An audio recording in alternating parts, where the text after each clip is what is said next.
Bonjour et bienvenue dans l'Update, l'émission qui vous dit tout sur les tendances technologiques dans le tourisme. Ce mois-ci, nous sommes allés à la découverte de plusieurs hôtels innovants et nous avons rencontré Christian Delon, l'ancien monsieur innovation d'Atout France, pour en savoir plus sur sa nouvelle start-up. Mais avant, le zapping. Et on commence ce zapping avec la nouvelle promo du Welcome City Lab. 20 nouvelles startups ont rejoint l'incubateur du tourisme ce mois-ci.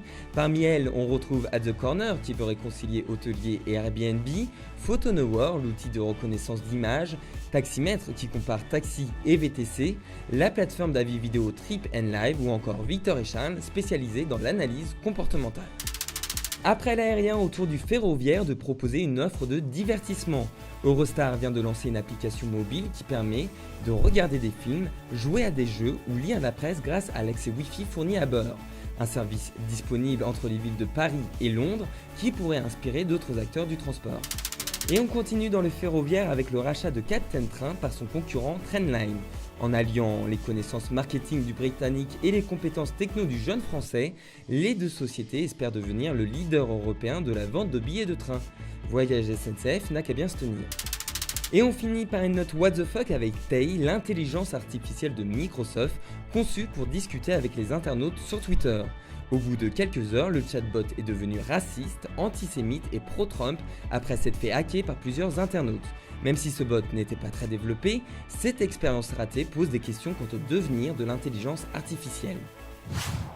Pour attirer de plus en plus de clients et faire face à une nouvelle concurrence du côté du collaboratif, les hôtels commencent à intégrer de nouveaux services liés aux technologies. Nous sommes allés à la rencontre de quelques établissements qui ont décidé de s'emparer du digital. Situé à quelques minutes de l'aéroport Charles de Gaulle, l'hôtel Le Nomade a choisi d'intégrer les nouvelles technologies dans une démarche écologique et de bien-être. Imaginé par le fondateur de la chaîne Océania, il a ouvert ses portes en 2014 avec 205 chambres et veut laisser une totale indépendance aux clients. C'est les clients qui décident sur place ou même en amont lors de sa réservation. C'est vraiment en fait l'espace qui doit s'adapter au client et non pas l'inverse. La chambre est donc personnalisable grâce à la domotique et la tablette mise à disposition du client. Développée avec Casio et Somfy, elle permet de changer l'ambiance de la douche tout en surveillant sa consommation d'eau, de fermer et ouvrir les stores, de régler la lumière et la clim ou encore de regarder la télé avec le vidéoprojecteur. Et on a également en fait des bornes par exemple à l'accueil où on peut décider de faire son propre check-in, gagner en fait en autonomie mais gagner également en fait en tarif. En réservant une chambre sur les bornes, les clients peuvent en effet décider d'enlever des options ou s'engager à consommer moins d'eau afin de faire des économies.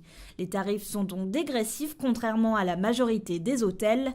Pour continuer à se démarquer, le Nomade réfléchit à l'implantation d'un service de conciergerie numérique, un service que le Terrasse Hôtel propose déjà depuis 2 ans grâce à sa collaboration avec LoungeUp. Situé à Montmartre, cet établissement de 92 chambres a décidé d'ajouter une couche de digital pour faciliter le contact avec ses clients et non pas l'effacer contrairement à ce que l'on pourrait penser. Donc l'idée c'est vraiment que les clients découvrent l'hôtel via LoungeUp avant leur séjour, qui posent toutes les questions, qui peuvent voir ou réserver tous les restaurants, tous les musées, toutes les balades qu'ils peuvent faire dans le quartier avant et qui prennent contact avec nos équipes. Pour moi, LoungeUp, c'est vraiment avant tout un outil de contact, un outil humain qui permet justement d'échanger. La solution de LoungeUp permet à la fois de proposer des activités alentours, de réserver une table au restaurant de l'hôtel ou de poser des questions directement au concierge, que l'on soit à l'hôtel ou non, via son mobile. 950 personnes utilisent le service par mois en moyenne pour cet établissement. Dans la plupart des hôtels, c'est un mix entre de l'hébergement et des choses très basiques comme des lits et des chambres d'hôtel, etc. De l'humain et beaucoup d'humain, et puis éventuellement un peu de technologie, mais je dirais pour encore renforcer l'humain. C'est-à-dire qu'en fait, avec LoungeUp, c'est le concierge ou le réceptionniste de l'hôtel qui est qui est physiquement dans la poche de tous ses clients. Donc ça, c'est la partie visible de ce qu'on fait. La partie un peu moins visible, c'est qu'en fait tout ça, ce sont des opportunités pour les hôtels pour récolter des données sur les clients et enrichir leurs fichiers clients pour derrière faire des opérations marketing pour faire revenir les clients. On est sur la fidélisation. La chaîne Sweetin, qui propose un mix entre le logement Airbnb et l'hôtel, a choisi de se démarquer avec l'accès à ses appartements. Elle a fait appel à la société Sésame Technologies, qui permet d'ouvrir une serrure avec son smartphone. Au-delà effectivement de l'ouverture de la porte, on va en fait créer un nouveau canal de communication entre le client et l'hôtelier, puisqu'en permanence, déjà le client va avoir besoin de son téléphone pour ouvrir sa porte.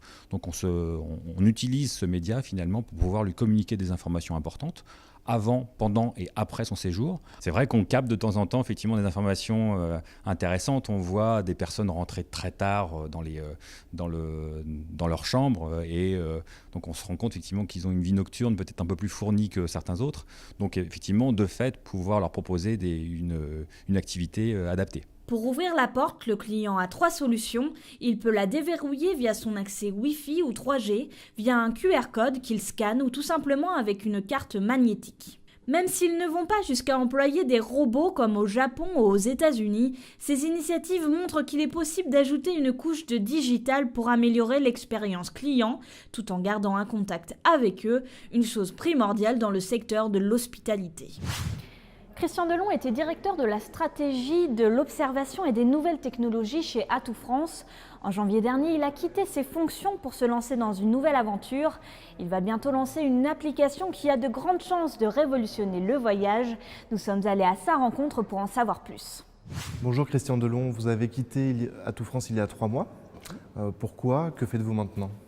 Atout France, c'était ma dernière expérience, une expérience du tourisme institutionnel, mais aussi de l'alliance du privé de l'institutionnel, à la fois pour la promotion, pour le développement de l'offre. Mais cela succédait en fait à toute une alternance de postes que j'ai eu dans le transport aérien ou bien dans le digital. Alors, ce qui me plaît, c'est d'allier le tourisme, le transport, le digital. Aujourd'hui, quelques-uns le font, peu, eh bien, me voilà sur le marché. Alors concrètement, qu'est-ce que vous allez faire pour allier le tourisme et le digital? Alors tout simplement, il existe aujourd'hui une application absolument extraordinaire, pour dire les choses. J'ai dit qu'on allait changer le monde, peut-être pas le monde, mais en tout cas, les gens vont changer la façon d'utiliser le digital grâce à cette application. Elle allie à la fois le marketing de place, au travers d'une cartographie, d'une navigation, mais aussi elle allie la possibilité de l'aspiration pendant le voyage. On a fait beaucoup de choses avant le voyage, on fait beaucoup de choses après le voyage. Il était temps que quelqu'un s'occupe du pendant le voyage. Alors quel sera le potentiel pour les acteurs privés et publics? Pour les acteurs privés, c'est très simple. Il s'agit d'élargir tout simplement leur chiffre d'affaires. Parce que pendant le voyage, eh bien, le client est laissé un petit peu libre la capacité de décider en fonction de ce qu'il voit, en fonction de ce qu'il ressent. Eh bien là, il aura une aspiration comme une réalité virtuelle augmentée, voilà, tout simplement. Il va voir le monde au travers d'une virtualité, mais il va le voir en même temps au travers de la réalité. Eh bien, il va allier les deux et il va, je l'espère, plus consommer de restaurants, plus consommer d'hébergements, plus consommer de shopping, c'est une dimension très importante, et puis s'inspirer sur ses voyages, sur ce qu'il y a à faire, rentrer un petit peu plus dans les musées, même ceux sur lesquels aujourd'hui il n'a pas l'habitude d'aller. Alors quand est-ce que l'information sera officielle? Quand allez-vous faire le lancement? Alors le lancement est imminent. D'abord il est déjà fait en Chine. En Chine, nous avons quelques millions. Alors, on me dirait quelques millions, c'est pas beaucoup, mais il y a 120 millions de Chinois qui voyagent à l'international. C'est cela que nous visons.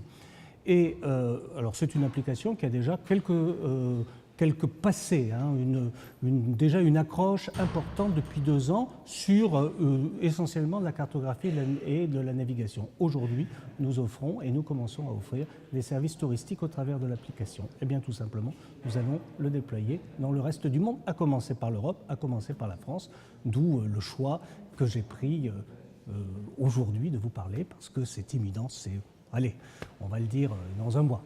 Ok, merci beaucoup Christian Delon. Merci. Merci beaucoup de nous avoir suivis. Je vous dis au mois prochain pour toujours plus d'actualités sur le tourisme digital.